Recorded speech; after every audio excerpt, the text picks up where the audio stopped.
Hello guys, আসসালামু আলাইকুম। আশা করি সবাই ভালো আছেন।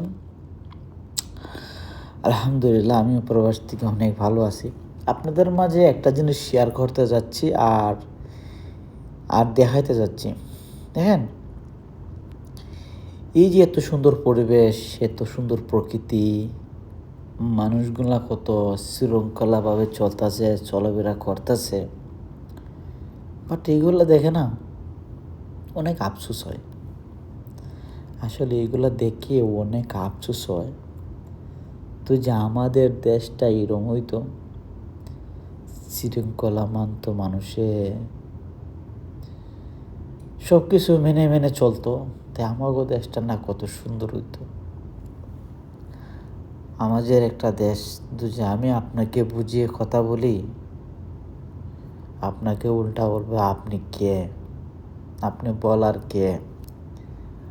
বাট এই দেশে মানুষ শুধু যে আপনি একটা কথা বুঝিয়ে বলেন, বলবে thank you very much bro.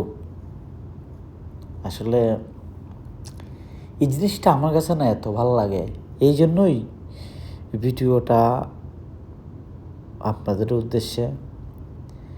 এত সুন্দর পরিবেশ, এত সুন্দর চলাফেরা, দেখেন গাড়িগুলাও কি সুন্দর, এরা রুট বাই রুট যাইতেছে,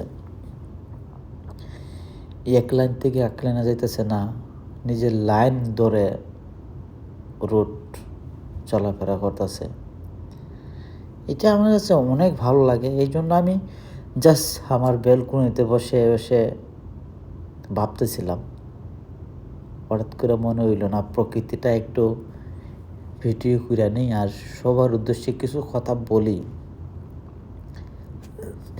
যখন আমরা প্রবাস থেকে দেশে যাই,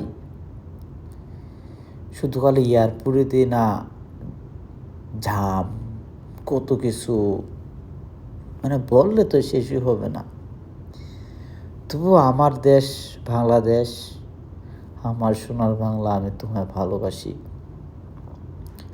হাজারো খারাপ যদি থাকে, তবু আমার দেশকে আমি ভালোবাসি।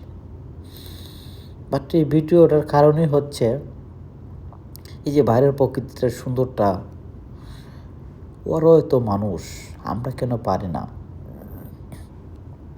আমরা এতে কেনই বা এত প্রতিহিংসা, কেনই বা এত লোভ লালসা?